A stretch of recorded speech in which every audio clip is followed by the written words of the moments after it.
So good evening, everyone, and welcome to Politics and Prose. I'm Brad Graham, the co-owner of the bookstore, along with my wife, Lissa Muscatine, and we are very pleased to be hosting Kat Dawson and discussing Kat's new book, Monumental, How a New Generation of Artists is Shaping the Memorial Landscape. You know, monuments, of course, are everywhere. They're especially prevalent here in DC. So how they've evolved over the years and how public attitudes towards them have changed are naturally subjects of particular interest to many of us. As Kat makes clear, through monuments, a nation often reveals its values and highlights its most important stories. And this happens not only in the creation of new monuments, but also in the removal of those that over time fall out of relevance or come to be seen more critically and disparagingly, which is, for instance, what's happened in recent years to a number of monuments honoring the Confederacy. Despite those removals, Kat notes, monuments in the United States remain dedicated overwhelmingly to subjects that are white, male, and at best ambivalent about racial equality and even about emancipation. In fact, of the thousands of Confederate monuments and place names throughout the United States, fewer than a quarter have been removed. At the same time, there remain comparatively few traditional monuments to non-white and non-male figures, and even fewer to the black and indigenous individuals whose subjugation and elimination accompanied the development of the United States. Kat's book focuses on a 10-year period from 2014 to 2023 that has seen an intensified period of memorial building and during which have emerged monuments that challenge conventional notions of what a monument is and that highlight the experiences of Black and queer communities. Kat explores the social, political, and artistic impetuses behind this shift and that define this new era. As someone whose work has focused on the intersection of art history and gender and sexuality studies, Kat brought much relevant training and experience to the writing of this very informative and illuminating book. I should note that Kat once worked here at Politics and Prose. Few applause, yes, back in 2008 to 2010, and then went on to get advanced degrees in academia and currently is a researcher in art history and the study of women, gender, and sexuality at Smith College, and also at the Institute for Cultural Inquiry in Berlin. So we don't often see former staff go on. They go on to other things, but they don't often come back with a book. So it's a real pleasure for us. Now, in conversation with Kat will be Charlotte Ickes, an art historian at the National Portrait Gallery, where she's been the past 6 years and is responsible there for curating the time-based media art collection and organizing exhibitions of contemporary art. Please join me in welcoming Kat Dawson and Charlotte Ickes.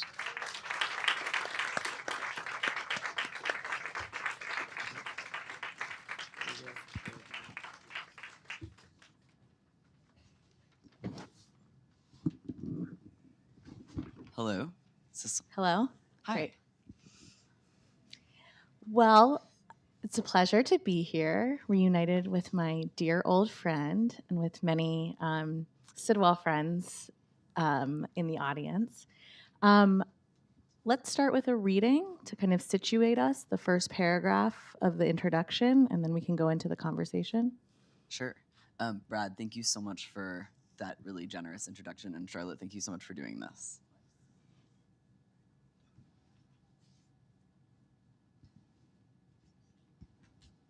Having worked here before, I did not realize that we could have images. And so I have chosen just one graph, the opening graph of the book, that describes a particular work of art in some detail. But apparently Politics and Prose has gotten much more high tech since I was here. We can always go for it. But for people who are, if you have a phone and want to check it out, the work that I'm about to talk about is called A Subtlety by the artist Kara Walker. For 2 months in the summer of 2014, a former sugar refinery building on the Brooklyn waterfront housed an installation by Kara Walker titled A Subtlety, or The Marvelous Sugar Baby, an homage to the unpaid and underworked artisans who have refined our sweet tastes from the cane fields to the kitchens of the New World on the occasion of the demolition of the Domino sugar refining plant. The central figure installed in the center of that cavernous building was a 75-foot long, 35-foot high, crouching nude form fashioned from 40 tons of sugar molded onto massive polystyrene blocks. Modeled on the Great Sphinx of Giza and named after edible and similarly unsubtle tableaux served at banquets for nobility in medieval England, A Subtlety swapped the feline inflections of that ancient referent for a body intended to be read as that of a black woman. Resting on elbows and knees, it had an indecipherable expression on its face. Its head was bonneted, its breasts were bare, and its hands were balled into fists, the left in a figa, thumb inserted between index and middle finger in a sign of both fertility and defiance. Thank you. I remember seeing that work. And correct me if I'm wrong, but there was a distinct smell too when you walked into the space, which is not what you normally think of when it comes to art or monuments. Absolutely. It was partially because it was this former sugar refining plant that had, at the turn of the 19th century, refined over half of the world's cane into sugar. But by the turn of the 20th was largely out of use, and in 2014 had been stripped of all of its machinery in preparation for its demolition and certain replacement with a large apartment building.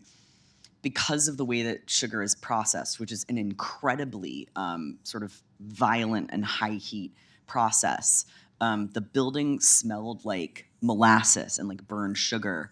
A smell that was enhanced by the fact that around the central sculpture itself, the central monumental form, were 12 figures that Walker, the artist, called attendants, that were meant to reference these kind of racist histories of Black children as figured in particular in candy, but also to reference the sort of use of child labor, particularly Black children, in the production of sugar.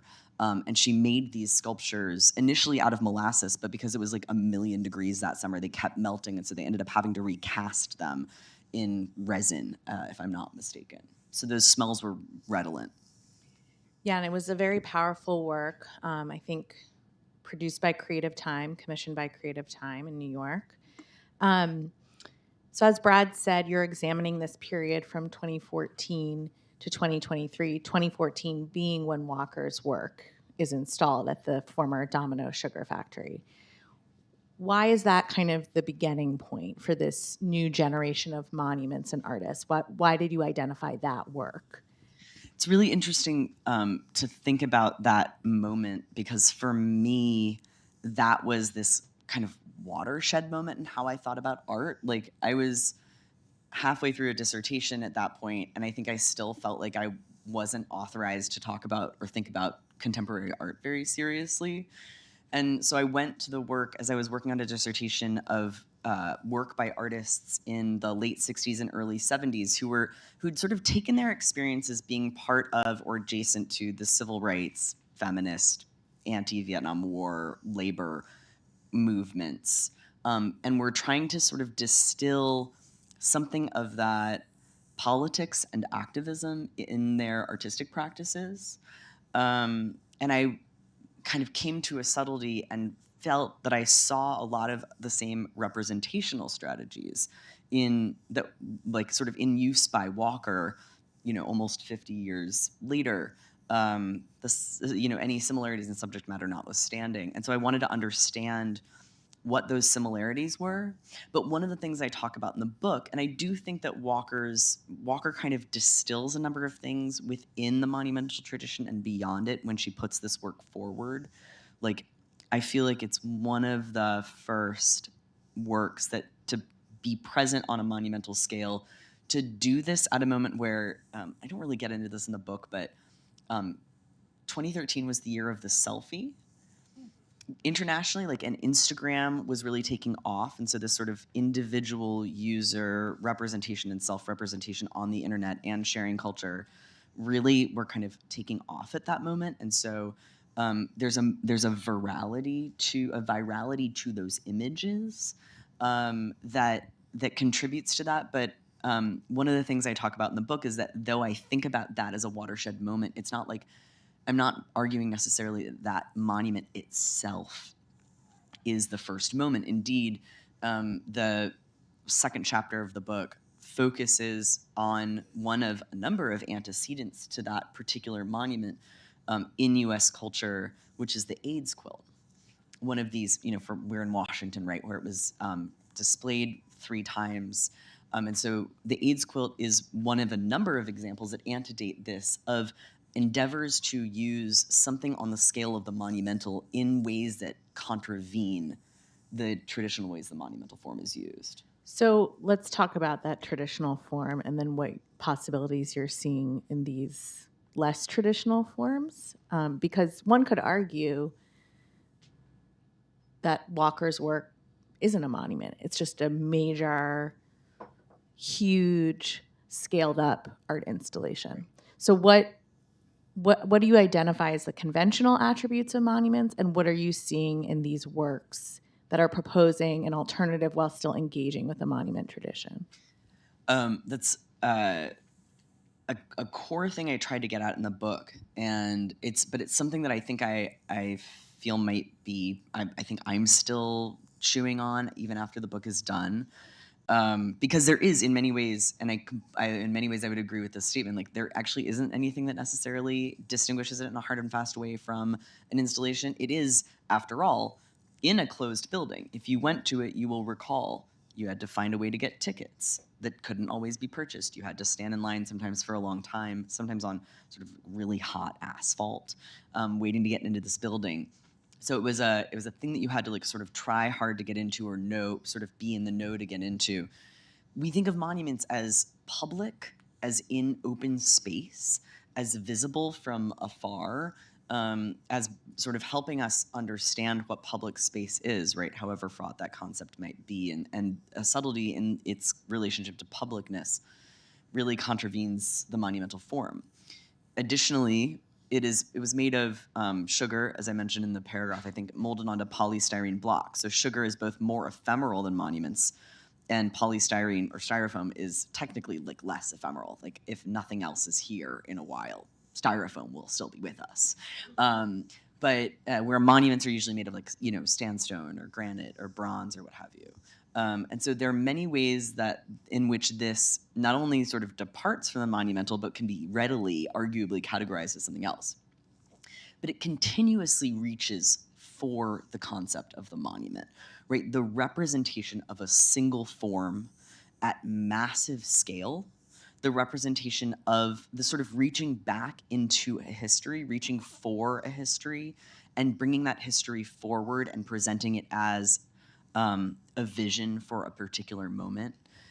Walker, rather than reaching to the Greco-Roman tradition, as a lot of monuments we see in the United States and Europe do, reaches instead to the African tradition, right, to the ancient Egyptian tradition for her referent.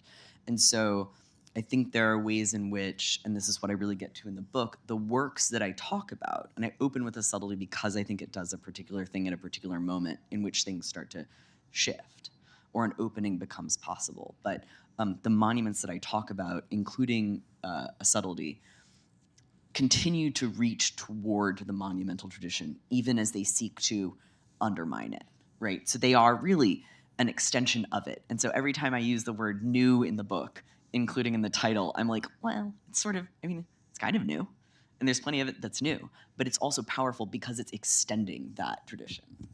So, can you talk a bit about your process, how you selected the case studies in the book, subtlety being one of them, but there are others, um, and how you got to this topic? You talked a bit about that your dissertation was not focused on it, but what was kind of the process of thinking through it, of writing, of selecting the case studies, and the kind of methodologies you use?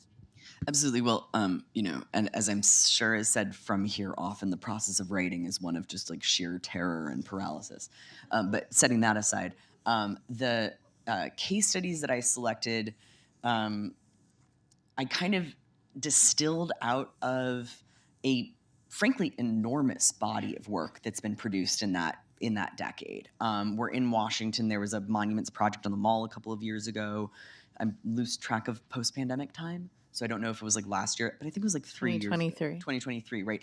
Of these 9 or 10 projects on the Mall that are sort of responding to the national landscape as it's arrayed on the National Mall. But there are tons of projects, and they're ephemeral, and they're musical, and they're mobile, and they're made out of all sorts of materials, and some of them don't even use the sort of scale of monuments, the classic larger-than-life scale of monuments as a referent. But what I ended up going with was selecting 4 works that I thought not only spoke to this moment, but which spoke to one another, and which thought about sort of time in a particular way. So one of the things that a subtlety does that is quite conventionally monumental is to take a historical figure, and Walker is thinking about the Sphinx, but she's also thinking of the racist caricature of the Mammy, right? She's also thinking about other sort of racist caricatures of Black children in candy, right? So she's reaching to these historical forms and putting them together in monumental form. There are other examples, but I also wanted to choose things that spoke to one another. So I opened with a subtlety, but the 4 case studies in the book are Walker's second monument, which she made in 2019, and was in the Tate Modern in London, which is also an enclosed space. Their Terman Hall is also an enclosed space. It's an annual installation that gets put up there, but it's free and open to the public. And she recreated the Victoria Memorial, this memorial fountain to Queen Victoria, sort of reworked it to speak to the what Christina Sharp called the aftermath and afterlives of the Atlantic slave trade. And so she created that fountain in 2019. That opened within a month of an equestrian statue made by Kehinde Wiley that was debuted in Times Square and then moved to Richmond, Virginia. Talk about like a lack of permanence. He makes a very classically equestrian statue of a man on a horse in bronze and sandstone, and it's debuted in Times Square, and then the whole thing is just picked up and moved.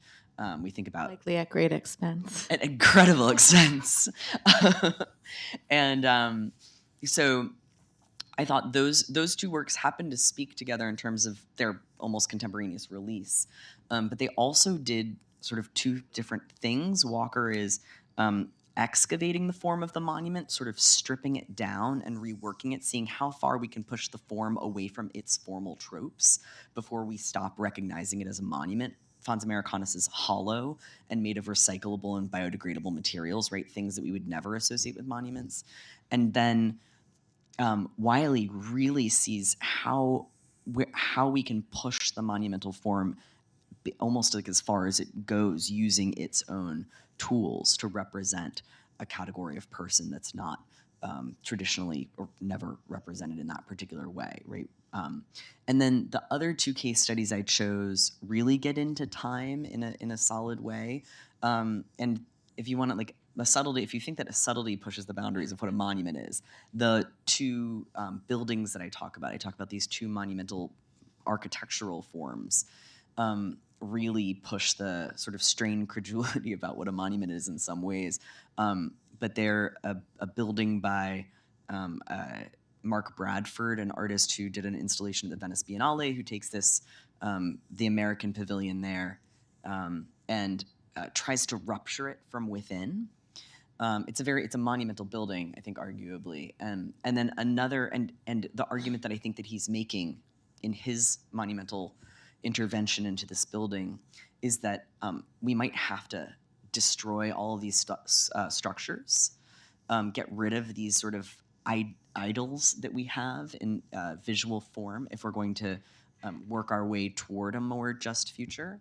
And then this other building by Lauren Halsey, which is from 2023, so it's super recent. It's all quite recent. But Halsey in 2023 does an installation on the rooftop of the Met Museum in New York and takes the form of the Temple of Dender, which is in that building. And on top of it, builds a new monument, which is called the East Side of South Central LA Prototype Architecture 1. And it really is the prototype of a monument to South Central Los Angeles. And the argument that she's making there is that we actually need to build more monuments, more and different kinds of monuments. So, and something about the Bradford, for those who haven't, if you go to the Venice Biennale, it's a very strange place in what's called the Giardini, where certain countries, certainly not all, have pavilions, and all the architecture is very different, and they commission an artist. And that the American one is very Jeffersonian. The architecture is very Jeffersonian, which I think is significant.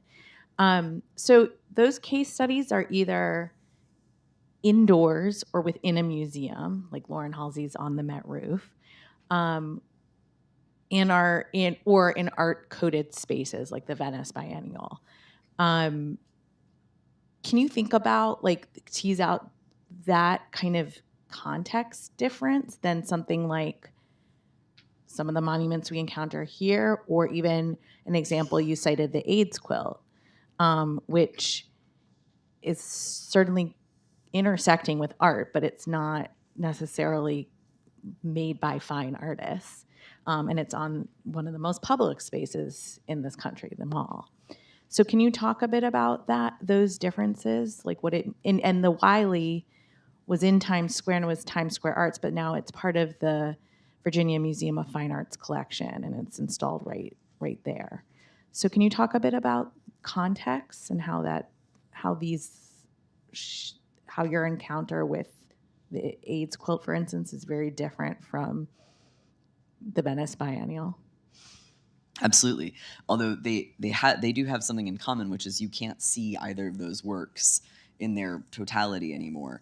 But the larger question is again something that I get to the end of this book and I'm like, well, I haven't really answered a lot of my questions. Have written a book and it does say stuff, I think, but I have a lot of remaining questions, and one of them actually really does have to do with context, because one of the things that characterizes many but not all of the monuments that I looked at, including but not limited to the ones that I wrote on, is the fact that they are not permanently installed in a public space in the United States. They don't occupy a traffic circle. They're not situated in front of a building. Even Wiley's very permanent equestrian, very classically equestrian statue, which is classically equestrian, except that classic equestrian statues in the United States almost exclusively feature white men in military garb on horseback holding a weapon. And his features a black man wearing a hoodie, jeans, and Air Force One, who is articulately unarmed. Even that very classic equestrian statue isn't in front of the Virginia Museum of Fine Art.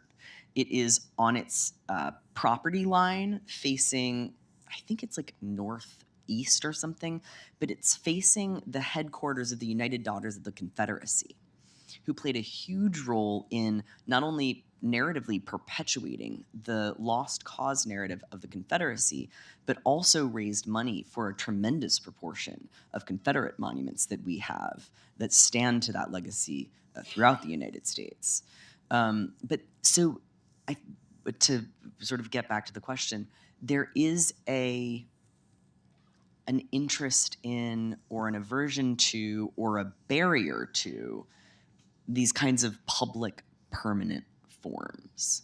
And so I think that one of the things that I wanted to work away from a little bit was there, and there are some forms, like I could have done like renamed parks or new parks to figures who are not historically represented, but I wanted to work away a little bit from these more permanent publicly funded things, in part because they seem to fall prey in some ways to some of these things that conventional monuments do. They're overlooked. We could become accustomed to them, so we stop asking questions about why they're there and what they do. And so I wanted really to focus on works that had a little bit of a distance from that. That's not to say, however, that they that temporariness or aversion or barrier characterizes this new generation. It's just kind of the direction I wanted to take. So you mentioned your research questions. What were they? What lingering ones do you have that you would like to pursue? And what were your original research questions? I have no idea what my original research questions were, to be completely honest with you. One of them, like almost jokingly, was I never really liked the AIDS quilt. Like as a person who, for all intents and purposes, as a historian, as someone who grew up in DC, as someone who identifies as gay, like I should be interested in the AIDS quilt, but I always had this aversion to it. So one of my research questions, and this is how I come to things sometimes, is I don't like them, and I don't understand why I don't like them, and then I work on them, and most of the time I come to be completely obsessed with them. Occasionally I'm like, nope, don't like that. I worked really hard on it, decided that I didn't. But with the AIDS quilt, I really was interested in the in figuring out what my aversion to it was. And what I realized in my research was that it is the way that it's narrativized, that it has a narrative to it, that it's mournful or silly or not serious enough. And what I realized is if you drill down into it, it's so complicated and super interesting. And I actually, in the book, I explore, part of my issue with the narrative of it is it's a predominantly white monument. It's a predominantly male monument. It's narrativized as part of this like longstanding US tradition of like white quilters who came over from Europe. And that felt inauthentic to me, both to the AIDS crisis and to the complexities of that. And also kind of like I wasn't really interested in like geometric quilting as a person. That seemed like an insufficient narrative to it. So in the book, I actually speak about the AIDS quilt and the ways in which its formal terms place it in much closer relationship to the quilters of Gee's Bend, who are a community of quilters in Alabama who have been creating quilts since at least the 19th century, if not earlier. There's a community that was established through forced migration, through enslavement in and around 1830 in this area called Gee's Bend and a neighboring area called Possum Bend of Black women who quilted, who ended up sort of creating and then carrying on these traditions that were not seen by the art world, not visible to the white community until the 60s and 70s. But those quilts are circulating when the AIDS quilt comes into being, and yet the AIDS quilt is repeatedly narrativized as part of a later tradition, the tradition of the quilts of Erica Wilson, that are popularized in the 70s, because Wilson's, I'm going to get this history a little bit wrong, so please forgive me for the correct citation, see the book, but like I think Erica Wilson is a British quilter, comes to the United States, Boston, and has a quilting show, and it's like the first show that was displayed or successful in all time zones as PBS is establishing national broadcasting. And so that's really present in the minds of certain people who are narrativizing the AIDS quilt. But what antedates that is the sort of exposure to the quilts of Gee's Bend. So anyway, I try to get to, in this particular case, one of my research questions had to do with why I didn't like something, and it enabled me to get to something that I found to be way more interesting. So you grew up in DC, and this is where we are right now. And it's a city full of monuments. So how did your connection to DC, or did it, shape your interest in this topic? And what does it mean to be talking about it here in this city? Well, it turns out you also grew up here, which is how we know each other. And it turns out that where you are currently employed is part of that story.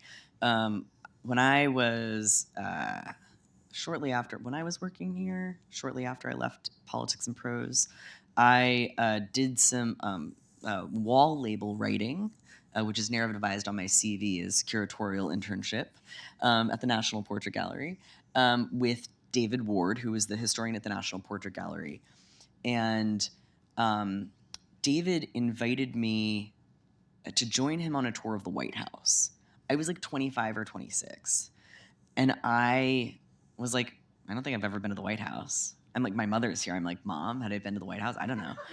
But I didn't have any memory of having gone to the White House. And I went down there and I was like, it's like kind of nice down here. There's some big buildings. I think I should like pay more attention to this area, which I promptly did not do.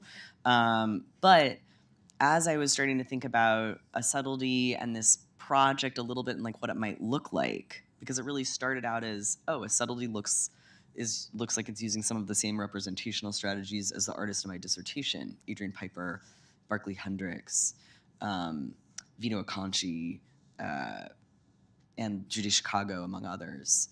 The monuments thing almost came second to that, because I was really interested in the social justice questions and the relationship between politics and aesthetics. The monuments thing follows on, and it's from those initial inquiries where I realized that like one of the things that's really interesting to me about monuments is I grew up in Washington, D.C., and I never think about monuments. That like I did not think about the White House until I was like 26 or 27. So that's where that comes from. So my last question, and then we can open it up for Q&A.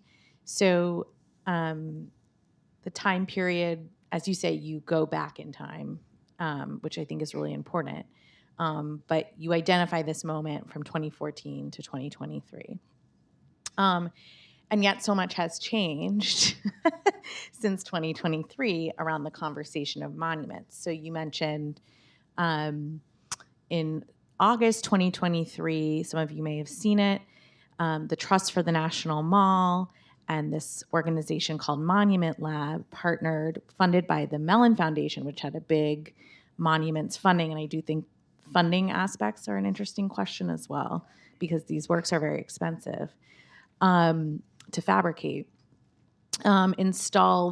Commissioned 5 or 6 artists to create kind of new monuments for the National Mall. And they are very different in their aesthetics, the artists, and their locations. And then, there's been the second election of Donald Trump and the proposal for the Garden of Heroes, 250 heroes to celebrate the 250th anniversary of the U.S. next year. Much NEH funding has been redirected towards that. And it's very explicitly, if you look at the call, figurative in materials like bronze, marble, these kind of permanent materials. And then, even more recently, the National Park Service plans to reinstall a toppled statue of Confederate General Albert Pike that came down in 2020 in accordance with an executive order. So my question is, that was a long way of saying a lot has happened.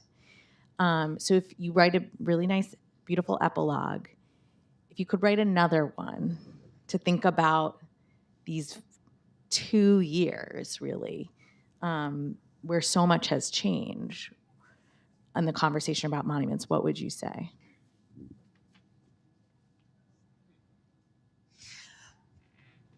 I think one of the things that is present throughout the book, and that is also central to my understanding of monuments, is that we have been pulling them down for as long as we have been putting them up. And for a really long time of human history, there isn't really like a preservationist instinct. It's just like you pull it down and you move on. We have their exceptions to this, of course, right? If you think of that, like the Paris Commune and the toppling of the Vendôme column, they like put it back up, or they made a new one. I have to look at the French, expert in the room for that. Maybe you would know the answer to that because you have a better art history PhD than I do. But the concept of toppling is so central to monuments. Like, we don't have monuments unless they are also being pulled over. And that's an ongoing process. But our ability to like topple a monument and our hesitation to then melt it down and do something else with it or throw it away or whatever, that's like a contemporary or maybe a I don't know how we would date it. Again, periodicity, maybe not my forte, or we could argue the periodicity of it, but both the reflex and the possibility of retaining something and then remounting it is, I think, kind of contemporary. So there is a degree to which like toppling is original. And so for me, in some ways, this new executive order, this Garden of Heroes, the reinstitution of a Confederate statue, which is sort of a continuation of that tradition. It, for me, is, that's not to say that I would make those decisions personally. No one asked me, curiously. But for me, it's just a continuation of this reflex. We can also talk about, and like, I am a huge Kara Walker fan. Like, I'm just a huge fan of her work. And so we can talk about this, and I think it's important to talk about that particular part of the story that's being told. But Kara Walker and in concert with Hamza Walker, they purchased or were given, I don't know how it went down, but they have acquired a Confederate monument and have been working on a project that works materially with and responds conceptually to that original form. And that's, I think, opening this October at LA MoCA. Yeah, at Los Angeles Museum of Contemporary Art. And that is an interesting sort of like erection, toppling, and repurposing that will be happening, as well. And so I'll be interested to see how those two projects end up marking this moment. I think, and I'm not like in the prediction business or anything, but I wonder what we will think about that sort of coincidence 10 years from now. For me, ultimately, what it says is that we will have different opinions for what to do with monuments at any given point in time, but for some reason, thinking back to like Saint Simeon Stylitz and going all the way, but like an ascetic who dug a hole under the ground and like an angel came and tapped him on the shoulder and said, no, you must go up, right? Thinking that far back and stretching however long from now into eternity, humans will keep building monuments. It's just a thing that we do. I don't get it. I don't tell you why it happens in the book. But I think that's, if there's ever a lingering question of this book, it's that. But I think that we can mark out, I think what monuments do really well, whether it's the Walker monument or the Garden of Heroes or anything else, is to distill something about a particular culture at a particular moment, which is what art does, which is why we have to keep making it and have to keep studying it. Yeah, and I think something important that your book does, and you could apply this to all artworks, but it's kind of pronounced with a monument that's supposed, the more traditional forms, they're supposed to stand the test of time, right? That's why they're bronze. Is that the meaning that the artist or whoever commissioned it or that moment it was made, it can shift over time. So despite how solid it seems, it's actually can also be quite liquid. So I think that's a really important lesson from your book. I'd like to open it up to our audience if they have any questions, and to please come to the standing mic to ask your question. Anyone?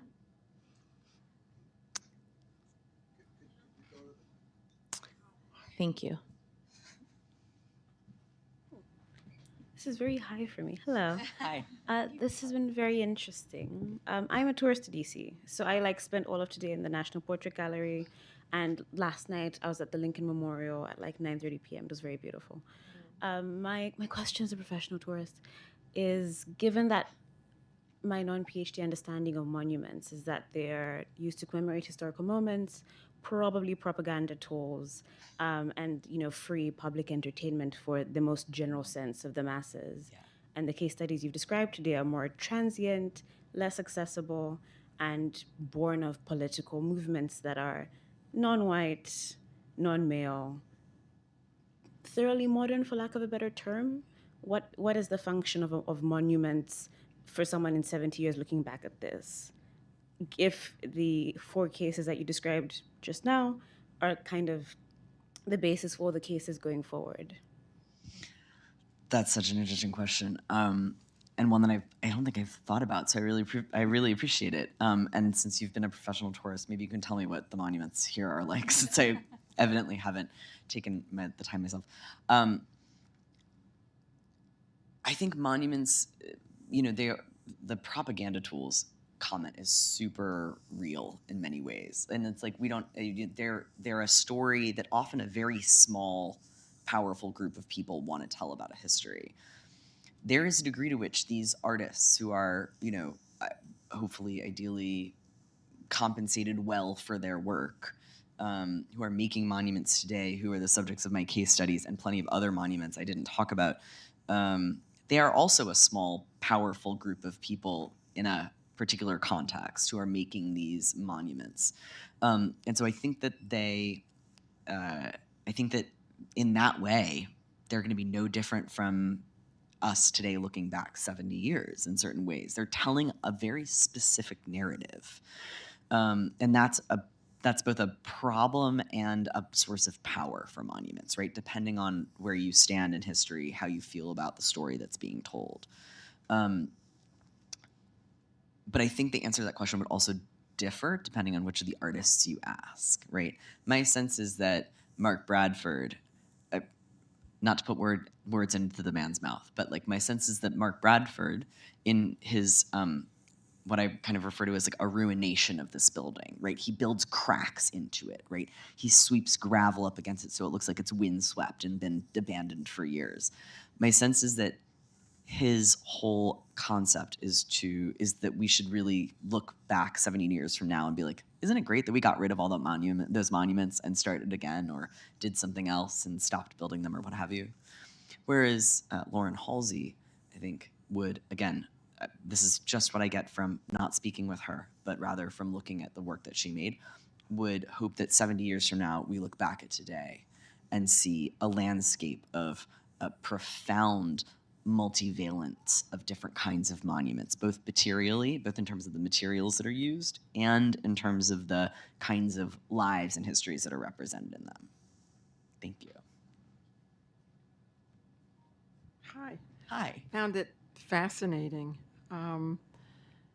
How did you get interested in the topic of monuments, number one? And number two, how do monuments work? Who decides on a particular, and is it a city decision, and city officials decide that they want a certain monument, and then do they go out and choose? How does it work? It's a great question. I mean, I got interested in monuments because I realized I'd never really thought very hard about them and might do well too for a moment. And I started to really like these works by artists whose careers I had already been following, and some people whose work I was already interested in were starting to build monumental forms, however tenuous that definition might be. How a monument comes into being varies dramatically. Charlotte's done a really wonderful job of highlighting the degree to which organizations like Times Square Arts or Creative Time have partnered with artists and their galleries, and in the case of the Venice Biennale, individual funders to gather the a location and funds to create a work of art that functions as a monument, or that I would understand to be a monument. In the more classic form, however, a couple of different routes, but usually there is an individual special interest party. In many cases in the history of the over 3,000 Confederate memorials that have been erected in the United States, it was the United Daughters of the Confederacy, individual chapters of that organization, lobbying their, state or local Congress people or senators to get together to get approval to build something on public land, and then the UDC would raise the funding for that. There are a number of bills that have passed through the United States Congress, however, and a lot of those UDC monuments are privately funded, though they're often a public-private partnership, and sometimes that public partnership goes beyond just providing the land and does contribute some funding, I believe. Don't hold me to that. But there are a number of bills that have been passed through Congress or proposed in Congress, where it is dictated that a particular monument to a particular thing get built on federal land, and that Congress directs the allocation of funds to support that. And so it really varies, but often it is a small group of people pushing for this to happen. And the way that the government gets involved at any level is through the approval of the use of public lands. And I think that is, in many ways, why it's hard today to remove a monument. We've had some success. Certain people have had some success in certain places. Richmond, Virginia is one of them. To remove monuments, it's incredibly hard to put up new things. It's just very complicated to do that. And so it's just a harder process to get that done today. Thank you. Thank you.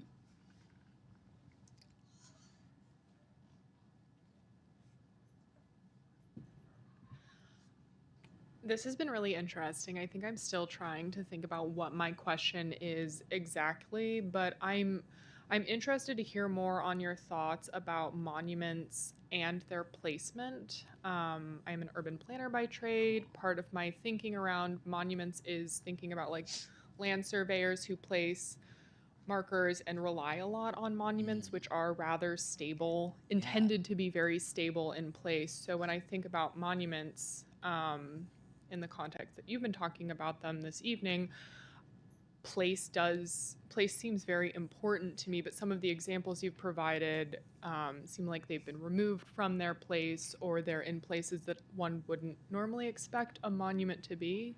Yeah. So I'm really interested in that, and the usage of the word monument as opposed to memorial or something along those lines. Totally. And I said this to someone who worked here this evening. This bookstore was founded by Carla Cohen, and she was an urban planner. And she met her husband David at the University of Pennsylvania's urban planning school. Urban planning is in the bones of this bookstore. Big fan of urban planners. I didn't realize that urban planners use monuments so much as markers. That's super interesting. And I wonder whether and to what degree, this is an idle thought, that'll change with like our increased reliance on sort of like digital mapping and stuff like that. But whatever, anyway, that's an aside. The concept of the monument for me is, and I go into this in my book, I actually like sort of did a deep dive on this for one point, and it was difficult to pull myself out. Monuments are very poorly defined. I studied this for like 5 years, and I very infrequently encountered a solid definition for what a monument was. In 2020, 2021, the organization that Charlotte referenced, Monument Lab, run by Paul Farber out of Philadelphia, Pennsylvania, funded by the Mellon Foundation's Monuments Project, they do incredible work. They did a survey of monuments in the US, and the closest they could come to a definition was statements of presence and power in public, which I think is a very good definition, but it's super nebulous. And you're like, what does that mean? What is a statement? And so when you look at what constitutes a monument, monuments can be longer than they are tall, taller than they are long. They can be of people. They can be abstract. they can be so many different things that it's really hard to articulate a material description of what we're talking about when we're talking about monuments. But usually they're like larger than the scale of the human body. They're usually made out of relatively hard materials, and that relatively hard materiality is, again, as Charlotte referenced, supposed to be a physical gesture of permanence that makes the ideas that the monument is freighted with also seem like they're permanent. And often those ideas draw on a particular history, a particular moment in time, and try to make the ideals that that history or event or person is attached to seem like they will extend forever. That's a monument to me. What that looks like is a much more nebulous and difficult question when we drill down to what a monument is, which is part of why I felt comfortable taking the liberty of saying, well, we can talk about all of these things are monuments. In fact, for me, articulating a concept of monumentality that blows past the conventions of traditional monumentality in the United States, which often deals with white dominant culture, often deals with masculinity and militarism and all of these concepts, and trying to find a more capacious definition for that was really important. Those are different for me than memorials, because memorials often are simply backwards looking, trying to draw a particular event from history into the minds of the present. There's plenty of overlap, like the Venn diagram is pretty significant. But I think, when we have a war memorial, often a war memorial is looking back at a past event of massive loss. And it's proposing or asking us to say never again. When we talk about and that's like a political statement. It's often an ideological statement, right? It's a statement about foreign policy or military power or imperial power, what have you. That's different than things that I would say are sort of just memorials, right?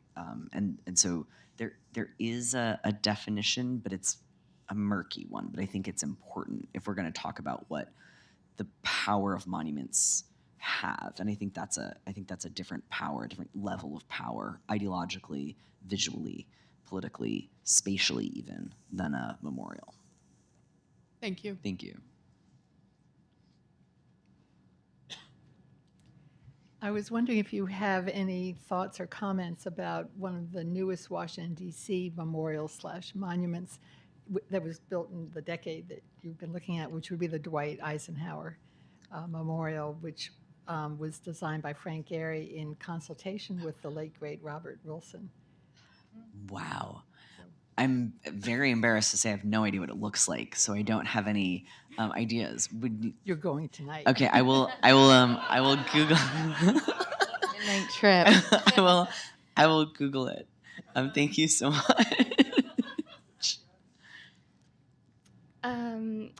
So I thought it was really interesting that you talked a lot about very contemporary artwork and artists that are building these monuments, and I thought it was really interesting, like the different messages that they were showing.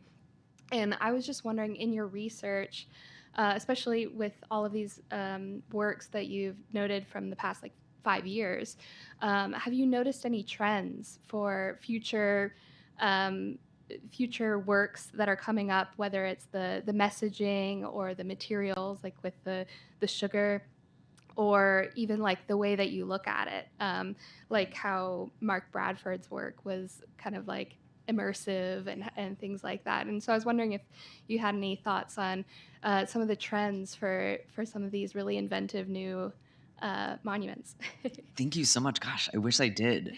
I think that I appreciate that you mentioned Bradford and the immersion concept, because I think one of the cool things that the works that I am talking about do, and that the works that the much greater volume of works that I don't have even the time to even reference do, is to draw on vernaculars of different kinds of art and different kinds of art and architecture, different kinds of spaces and experiences, use those vernaculars to get us to think about monumentality and history and culture and identity. And in drawing on these different vernaculars, I think people are getting us to think about monumental concepts without using the form of the monument like necessarily or like directly, and in that way, sort of helping sort of shake us out of the familiarity with which we might become accustomed to with monuments. It's not a prediction. And I also, I mean, to Charlotte's point, like, we're also sort of doing this thing where we're now like building conventional figurative monuments again all of a sudden, which we haven't really done in a while. We've been doing, like, if you think about like the 9/11 memorial, the Myolin's iconic Vietnam Veterans Memorial, which I was going to talk about, and then I was like, a lot has already been said about this. I'm not sure I have anything fresh to say about this, but it's iconic and it's really powerful and beautiful, and it has its own really complicated history of pushback that we could talk about for hours. But so I think there's a cyclicality to this. It's almost like I don't have any predictions because we've done it all already. But anyway, thank you so much. Something interesting, though, it's kind of funny.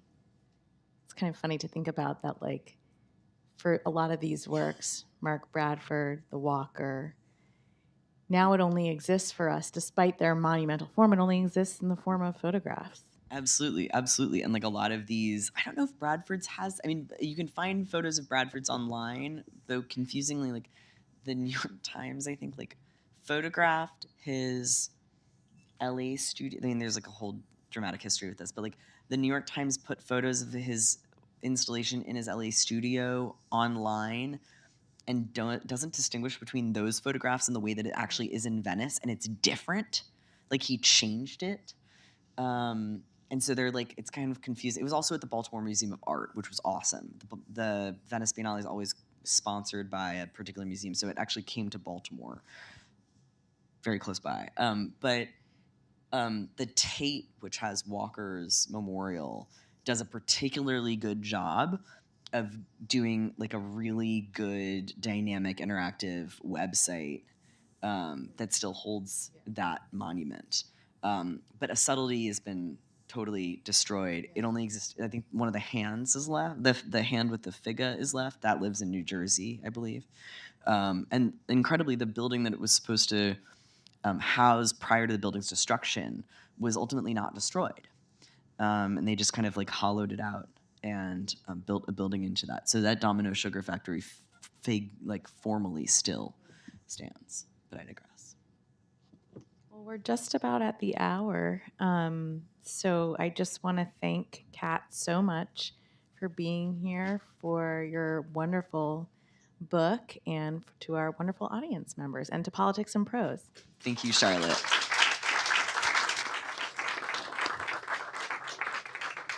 So copies of